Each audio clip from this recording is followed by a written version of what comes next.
Hello students, welcome back to our channel Future Academy Education.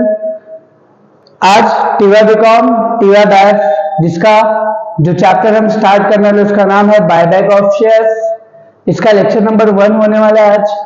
आज इस lecture में हम बात करेंगे what is the buyback of shares. Buyback of shares होता क्या है। बहुत इजी एंड बहुत इंटरेस्टिंग टॉपिक्स है, बहुत ही इजी है अगर आप मेरे कहने के मुताबिक चलेंगे तो। सिर्फ और सिर्फ इसमें जो मैं स्टेप्स लिखा के दूंगा वो स्टेप्स फॉलो करो एंड तुम्हारा पूरा का पूरा हो जाएगा। चैप्टर एकदम इजीली कर लोगे आप, ठीक है। जैसे बायबैक ऑफ शेयर्स, इसका मतलब क्या होता है। What is the meaning of buyback of shares. Buy back, buy मतलब खरीदना, बैक मतलब वापस से। बाय का मतलब क्या होता है। बाय का मतलब होता है परचेज और बैक का मतलब क्या होता है, वापस। क्या करना, वापस से शेयर्स को परचेज करना। मतलब एक कंपनी ने शेयर होल्डर को शेयर बेचा है और कंपनी क्या कर रही है, वही शेयर्स को after certain period of time वही शेयर्स को बायबैक कर रही है। उसी शेयर्स को क्या कर रही है, कंपनी बायबैक कर रही है। इसको क्या कहते हैं, बायबैक ऑफ शेयर्स। शेयर्स को वापस से खरीदना। कंपनी अपने शेयर्स को जो बेचा हुआ रहता है शेयर होल्डर को, कंपनी ने जो शेयर बेचा हुआ है मार्केट में उसी शेयर्स को बायबैक कर रही है, वापस से खरीद रही है। उसको हम लोग कहते हैं बायबैक ऑफ शेयर्स, बायबैक। अच्छा, सबसे इंपॉर्टेंट चीज क्या है। अगर किसी भी चीज को खरीदने जा रहे हो, शेयर्स के अलावा सबसे ज्यादा इंपॉर्टेंट चीज है पैसा। आपके पास पैसा होगा, आपके पॉकेट में पैसा होगा तो आप कोई भी चीजें खरीद सकते हो। आज मुझे एक कार खरीदनी है तो कार खरीदने के लिए मेरे पास पैसे होने चाहिए। वो पैसे मैं कहां से लाऊंगा, वो पैसे मुझे जमा करने पड़ेंगे। जैसे मुझे एक कार खरीदना है, समझो मुझे एक फरारी कार खरीदनी है, तो फरारी कार खरीदने के लिए मुझे जेब में पैसे होने चाहिए। और जेब में पैसे कहां से आएंगे, इधर उधर से मैं जमा करूंगा, मेरे सोर्सेज से मैं पैसे जमा करूंगा। ऐसे ही जब कंपनी शेयर बेचने जाती है मार्केट, शेयर परचेज करने जाती है मार्केट में, जब भी कंपनी शेयर बायबैक करने जाती है तो कंपनी के पास पैसा होना चाहिए। क्यों, शेयर होल्डर फ्री में शेयर छोड़ी देगा। शेयर होल्डर कभी भी फ्री में शेयर्स नहीं देगा। शेयर होल्डर क्या बोलेगा, बदले में पैसा चाहिए। तो मुझे शेयर होल्डर को पे करने के लिए पैसे होने चाहिए। इसलिए हम सबसे पहले स्टेप्स देखेंगे और स्टेप्स को एकदम डिटेल में समझेंगे। और अगर आपको कुछ भी डाउट्स है तो आप सीधा मुझे बताओ, ठीक है। अगर आपको कोई भी चीज की कुछ भी समझ में नहीं आया, आप कमेंट बॉक्स में लिख दीजिए, मैं उसको आपको सॉल्व कर दूंगा, आपको डिटेल में एक्सप्लेन कर दूंगा। सबसे इंपॉर्टेंट चीज, टीवाई बीकॉम और टीवाई बैक को ये चैप्टर सेम है, तो टीवाई बीकॉम टीवाई बैक दोनों के लिए यूजफुल है। अगर आपको कोई भी डाउट आएगा बिंदास बोलिए मुझे। चलिए हम स्टेप्स देखते हैं कि कंपनी बायबैक करती कैसे। Steps for buyback. Steps for buyback, company buyback करने जा रही है तो सबसे पहले उसके पास पैसा होना चाहिए, तभी वो बायबैक कर पाएगी, अदरवाइज नहीं। तो कंपनी बायबैक करने के लिए सबसे पहला काम क्या करेगी। सबसे पहला काम सुनो, अगर मुझे किसी पैसा जमा करना है तो मैं सबसे पहले अपने फोन की लिस्ट में जाके चेक करूंगा, कॉन्टैक्ट लिस्ट में, कि मुझे किससे पैसा लेना बाकी है। ऐसी कंपनी भी बोलेगी मैंने इसको शेयर बेचा है, इसको मैंने 10 रुपए का शेयर बेचा है और इसने मुझे 8 रुपया दिया है, मतलब अभी भी 2 रुपया लेना बाकी है। मेरा पैसा है, चलो मुझे जरूरत है, लाओ मुझे पे करो। तो कंपनी कॉल करेगी इन लोगों को, भाई तेरा 2 रुपया बाकी है, लाओ मुझे दे, और मुझे इस समय पैसे की ज़्यादा ज़रूरत है। तो कंपनी उनको कॉल करके पैसा मांगेगी। इसको क्या कहते हैं? Partly paid up to fully paid up. Convert partly paid up to fully paid up means सामने वाले को जैसे मैंने शेयर दिया 10 रुपए का, उसने मुझे 8 रुपया दिया, मतलब अभी पार्ट पेमेंट किया उसने, थोड़ा पैसा बाकी है, उसको पार्टली पेड अप कहते हैं। जैसे ही वो मुझे पूरा पैसा दे देगा, इसको बोलते हैं fully paid up. Partly paid up to fully paid up. सबसे पहला स्टेप ये होगा कि हमारा जो जिससे पैसा बाकी है उससे हम क्या करेंगे? पैसा ले लेंगे, उससे पैसा मांगेंगे। तो क्या होगा? सामने वाला मुझे पैसा देगा, मतलब मेरे पास पैसा आ रहा है और शेयर्स जा रहा है। पैसा आ रहा है, शेयर्स जा रहा है। पैसा आ रहा है तो डेबिट, जा रहा है, शेयर्स जा रहा है तो share credit.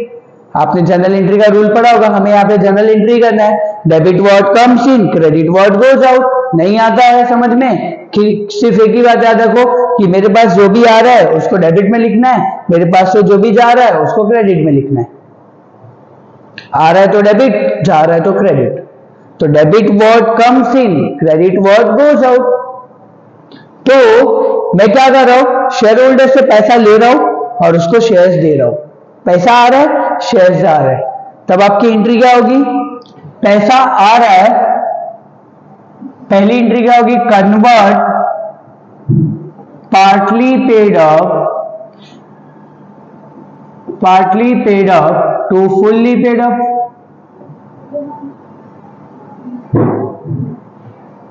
Convert partly paid up to fully paid up. क्या होगा? पैसा आएगा मतलब बैंक अकाउंट डेबिट होगा, बैंक अकाउंट डेबिट, और क्रेडिट क्या होगा? Equity share capital account, equity share capital account. हो गया सेकेंड एंट्री। अब क्या होगा स्टेप? देखो समझो कि एक कंपनी नहीं, चलो हम ही लोग हैं, हमको अगर पैसे की जरूरत है तो हम पैसा कैसे जमा करेंगे? तो कंपनी भी यही कर रही है। कंपनी पहले क्या कर रही है? जिससे पैसा लेना बाकी है उससे मांग लेगी। अब अगला स्टेप, कंपनी ने देखा कि शेयर बेच पैसा मांग के भी कुछ हुआ नहीं, ज्यादा पैसा जमा नहीं हुआ है, तो कंपनी क्या करेगी? नए शेयर मार्केट में रिलीज कर देगी, नए शेयर मार्केट में बेच देगी। इसको कहते हैं fresh issue of share. Fresh issue of share, नए शेयर मार्केट में बेचना, उससे भी कंपनी के पास पैसा आएगा। देखो तो यहां पे क्या होगा? फ्रेश इशू कर लेगी company, fresh issue of share. तो कंपनी अगर शेयर बेचेगी मार्केट में, नए शेयर अगर बेच रही है कंपनी, तो शेयर जाएगा और पैसा आएगा, शेयर जाएगा और पैसा आएगा। शेयर जा रहा है तो शेयर क्रेडिट होगा, और पैसा आ रहा है तो पैसा डेबिट होगा। तो bank account debit to preference share capital account.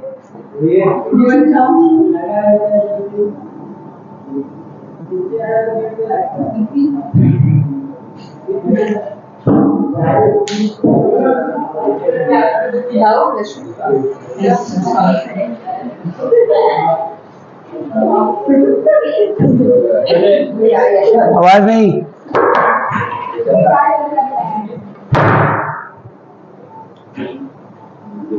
तो क्या हो रहा है? फ्रेश इशू ऑफ शेयर, मतलब कंपनी क्या कर रही है? शेयर मार्केट में बेच रही है। शेयर मार्केट में बेच रही है मतलब क्या होगा? शेयर जाएगा और पैसा आएगा। शेयर जा रहा है तो शेयर क्रेडिट, पैसा आ रहा है तो पैसा डेबिट। ये हो गया सेकेंड स्टेप। कंपनी ने पैसा भी मांग लिया, शेयर भी बेच दिया, फिर भी कंपनी के पास पूरा पैसा नहीं जमा हो पा रहा जितना कंपनी को चाहिए। तब कंपनी क्या करेगी? कंपनी मार्केट में अपने एसेट को रिलीज करेगी, कंपनी मार्केट में एसेट को बेचेगी, एसेट रिलीज करेगी। तो कंपनी क्या करेगी? एसेट बेचेगी, सेल ऑफ एसेट। अगला step, sell off assets. Company market में एसेट को बेच रही है, क्यों? ताकि और पैसा जमा हो जाए। तो एसेट बेचेगी तो क्या होगा, एसेट जाएगा और पैसा आएगा। एसेट जा रहा है तो एसेट क्रेडिट, पैसा आ रहा है तो पैसा डेबिट। पैसा आ रहा है तो बैंक अकाउंट डेबिट हो जाएगा, और एसेट जा रहा है एक लाइन छोड़ के टू एसेट, एसेट का नाम कुछ भी, एसेट का जो भी एसेट बेच रहे हो आप उसका नाम आ जाएगा। अब कौन सा एसेट बेच रहे पता नहीं, इसलिए मैं एसेट लिख रहा हूं। अब देखो, आप कोई भी एसेट अगर बेचोगे तो आपके पास से पैसा आएगा और एसेट जाएगा, या तो प्रॉफिट होगा या तो लॉस होगा। जैसे इन शॉर्ट अगर मैं बात करूं कि एक मार्कर, ये मार्कर 100 रुपए का है, 100 रुपए के मार्कर को मैं 120 में बेच रहा हूं, मतलब 20 रुपए का क्या हो गया मुझे, प्रॉफिट। और अगर यही 100 रुपए के मार्कर को मैं 80 में बेचता हूं तो 20 रुपए का मुझे क्या हो जाएगा, लॉस। मतलब आप या तो एसेट को बेचते वक्त, या एसेट को बेचते हो या तो मुझे प्रॉफिट होगा या तो लॉस होगा। प्रॉफिट हुआ तो क्या एंट्री होगी, लॉस हुआ तो क्या एंट्री होगी। प्रॉफिट हो रहा है, प्रॉफिट हो रहा है तो पीएनएल अकाउंट क्रेडिट कर देंगे। पीएनएल मतलब प्रॉफिट एंड लॉस, अगर मुझे प्रॉफिट हो रहा है तो, और अगर मुझे लॉस हो रहा है तो पीएनएल अकाउंट डेबिट हो जाएगा, लॉस। ये बात ध्यान देना है आपको। अगर मुझे प्रॉफिट हो रहा है तो पीएनएल क्रेडिट होगा, और अगर मुझे लॉस हो रहा है तो पीएनएल डेबिट होगा। क्लियर है यहां तक। ये पैसा जमा करने की एंट्री थी। एक कंपनी पैसा जमा कैसे कैसे कर रही है ये आपको ध्यान रखना है, ठीक है। तो हमने क्या किया, पहले इतना स्टेप्स फिर से समझ लेते। पहले हमने convert partly paid up to fully paid up किया, मतलब जिससे जिससे पैसा बाकी था उससे मांग लिया, वो एंट्री कर दिया हमने। फिर हमने नए शेयर मार्केट में बेच रहे, ये हमने कर लिया। एंड सेल ऑफ एसेट, कोई एसेट हम मार्केट में बेच रहे, एसेट बेच रहा हो तो एसेट जाएगा और पैसा आएगा। पैसा आ रहा है तो पैसा डेबिट, एसेट जा रहा है तो एसेट क्रेडिट, या तो मुझे प्रॉफिट होगा या तो मुझे लॉस होगा। प्रॉफिट हो रहा है तो पीएनएल क्रेडिट, लॉस हो रहा है तो पीएनएल डेबिट। ये एंट्री आपको समझ में आ गई, आई होप आपको समझ में आया होगा। चलिए फिर आगे हम बढ़ेंगे अगले स्टेप्स के। यहाँ पे सबसे इंपॉर्टेंट स्टेप्स, अब हमने पैसा जमा कर लिया, अब हमने पैसा जमा कर लिया है। जब पैसा जमा हो गया तब मैं जाऊंगा शेयर होल्डर के पास, और शेयर होल्डर को बोलूंगा ला भाई तेरा शेयर्स दे दे मुझे, मतलब मैं उससे शेयर्स खरीद लूंगा, बट मैं पैसा अभी नहीं दूंगा उसको, पैसा थोड़ा रुक के दूंगा, थोड़ा रुक के पैसा दूंगा। क्यों भाई, कंपनी है, कोई भाजी तरकारी थोड़ी खरीदने आया हूं मैं, तो थोड़ा मुझे प्रोसीजर फॉलो करने पड़ेंगे। क्या प्रोसीजर है आपको समझेगा। सबसे पहले मैं शेयर होल्डर के पास जाऊंगा और शेयर से उससे शेयर्स ले लूंगा, मतलब मेरे पास शेयर आएगा। और शेयर होल्डर थोड़ा शाना निकला। शेयर होल्डर बोलता है मेरे पास 10 रुपए का शेयर है, मैं मानता हूं, बट मैं 10 का शेयर 10 में थोड़ी दूंगा। शेयर होल्डर बोलता है ऐसा, तो शेयर होल्डर देखो 10 रुपए का शेयर 20 में दे रहा है, 10 का शेयर 20 में दे रहा है, मतलब कंपनी 10 के शेयर को 20 रुपए में खरीद रही है, मतलब कंपनी का 10 रुपए का लॉस हुआ।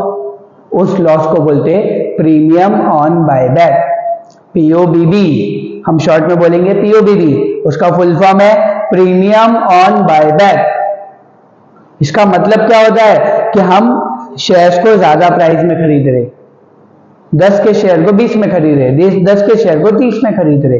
कंपनी का क्या प्रॉफिट है, कंपनी इतना लॉस में क्यों खरीद रही है, होगा कंपनी का कुछ प्रॉफिट, आपको पता चलेगा धीरे धीरे चैप्टर में, बस इतना याद रखिए आप। तो अगली एंट्री क्या होगी, अगला step very important compulsory step है ये, amount payable on buyback, amount payable on buyback.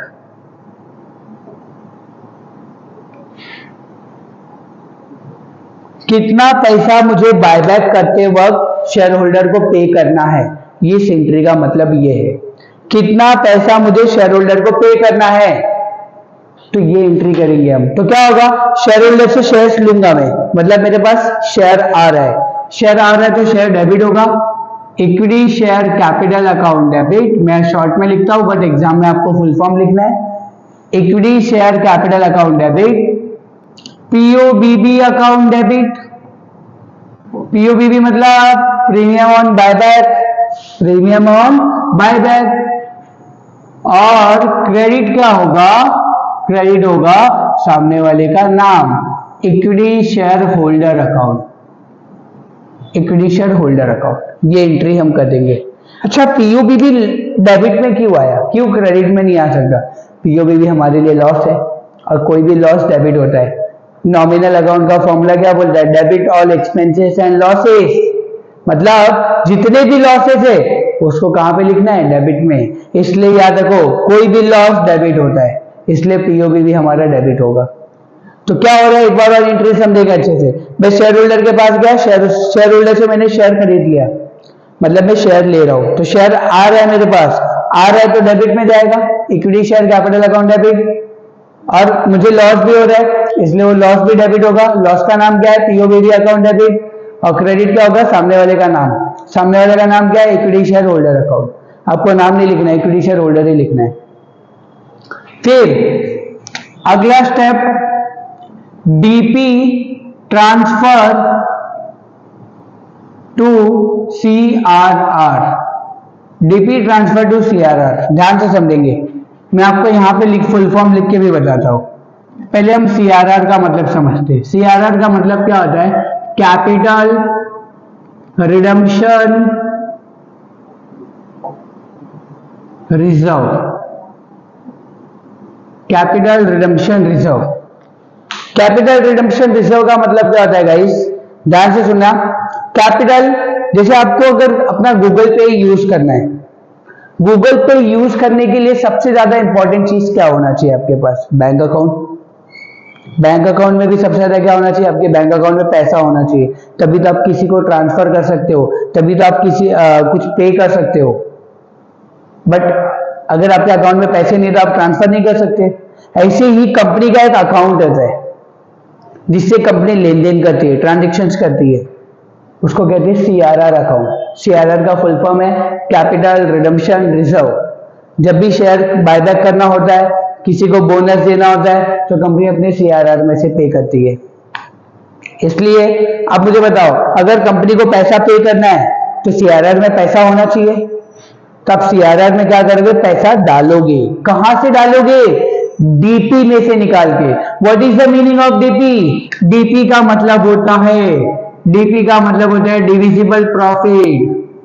Divisible profit, divisible profit मतलब एक्चुअल प्रॉफिट। एक्चुअल, कंपनी का एक्चुअल प्रॉफिट को डिविजिबल प्रॉफिट कहते हैं। डिविजिबल प्रॉफिट में दो चीजें आती है, general reserve, general reserve and profit and loss account, ये दो चीजें आती है गाइस अपनी, आपको ध्यान रखना है यहां पे।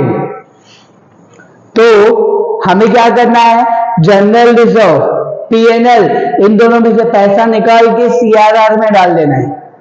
वापस से मेरी बात सुनना, जनरल रिजर्व, पीएनएल में से पैसा निकाल के कहां डालना है? सीआरआर में।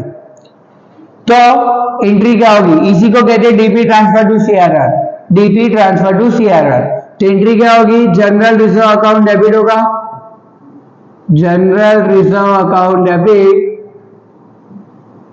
और profit and loss account debit अगर आपने यूज किया तो, अगर आप जो आप यूज करोगे उसको यहाँ पे डेबिट में लिख दोगे। और क्रेडिट क्या करोगे? CRR account. एग्जाम में सीआरआर फुल फॉर्म में लिखना है आपको। फिर अगला स्टेप, नेक्स्ट स्टेप, ये जो पीओबीबी है ये हमारे लिए लॉस है, और अगर हमारी कंपनी है तो हम कभी भी नहीं चाहेंगे कि हम अपनी कंपनी में लॉस दिखाएं, इसलिए इस लॉस को रिटर्न ऑफ करना पड़ेगा। रिटर्न ऑफ मतलब कैंसल। तो रिटर्न ऑफ करने के लिए हमें कुछ ना कुछ प्रॉफिट चाहिए, तो हम इसको रिटर्न ऑफ करने के लिए यूज करेंगे सिक्योरिटी प्रीमियम। क्या यूज करेंगे हम? Security premium. अगर फिर भी सिक्योरिटी प्रीमियम में पैसा कम पड़ा तब हम डीपी से पैसा निकालेंगे। आपको क्वेश्चन में समझेगा, धीरे धीरे समझेगा आपको। तो यहाँ पे ध्यान दो, पीओबीबी रिटर्न ऑफ, पीओबीबी का फुल फॉर्म क्या है? प्रीमियम ऑन बायबैक को क्या करना है? रिटर्न ऑफ करना है। रिटर्न ऑफ मतलब कैंसिल करना है। तो कैंसिल करने के लिए हम क्या करेंगे? हम सिक्योरिटी प्रीमियम का यूज करेंगे। तो सिक्योरिटी प्रीमियम अकाउंट डेबिट होगा, और क्रेडिट क्या होगा, पीओबीबी अकाउंट। क्यों? क्योंकि पीओबीबी यहाँ पे डेबिट है, इसको कैंसिल करने के लिए क्रेडिट कर देंगे, कैंसिल। फिर नेक्स्ट एंट्री होगी एंड लास्ट एंट्री स्टेप्स की, जिसका नाम है पेमेंट टू शेयर होल्डर। जब सब कुछ हो जाएगा, जब सब कुछ हो जाएगा तो हम क्या कर देंगे, पेमेंट कर देंगे, शेयर होल्डर को पेमेंट कर देंगे।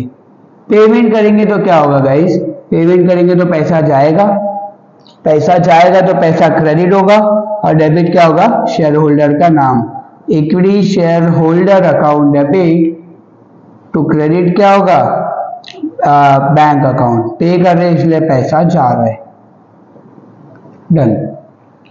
सबसे इंपॉर्टेंट चीज हमने कर लिया। अगर आप इस स्टेप्स को दिमाग में बिठा लेते हो, मैं आपको गारंटी बोलता हूं आपका 20 मार्क्स फिक्स। 20 मार्क्स के लिए टीवाई बीकॉम को आता है, टीवाई बैब को 15 मार्क्स के लिए आता है। और इजीली गाइस, बहुत इजी चैप्टर है, बहुत ही चिंदी चैप्टर है। अगर मैं आपको बोलूं, आपको बैठे बैठे 20 मार्क्स मिल सकता है, बस खाली आप ये स्टेप्स फॉलो करो मेरे हिसाब से, और इस स्टेप्स को कहानी के जैसा पढ़ो, तब आपको बर्डन नहीं लगेगा, आपको बहुत मजा आने वाला है, ठीक है। और ये स्टेप्स को देखिए आप, जो भी डाउट्स रहेगा आप क्लियर कीजिए, आप स्क्रीनशॉट ले लीजिए।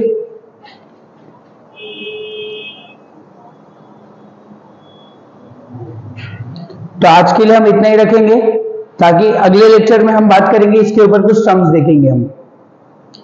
देखिए ये जो सम्स है ना, ये जो इसके सम्स है, सबसे इंपॉर्टेंट सम होता है कंडीशन वाले सम्स, लेकिन उसके पहले मैं आपको कुछ सम्स कराऊंगा, ताकि आपको उसके बारे में भी कुछ नॉलेज हो जाए, कैसे बायबैक सॉल्व करते हैं। बस आप अगले लेक्चर में ये स्टेप्स पढ़ के याद रखिएगा, दिमाग में रखिएगा। अगर कुछ क्वेरीज है आप मुझे मैसेज कीजिए, ठीक है। वीडियो अच्छा लगा है, आपने अगर कुछ कॉन्सेप्ट सीखा है तो प्लीज वीडियो को लाइक कीजिए, सब्सक्राइब कीजिए, फ्रेंड ग्रुप में शेयर कीजिए, और मुझे आपकी सपोर्ट की जरूरत है तो प्लीज मेरा साथ दीजिए। Thank you so much guys.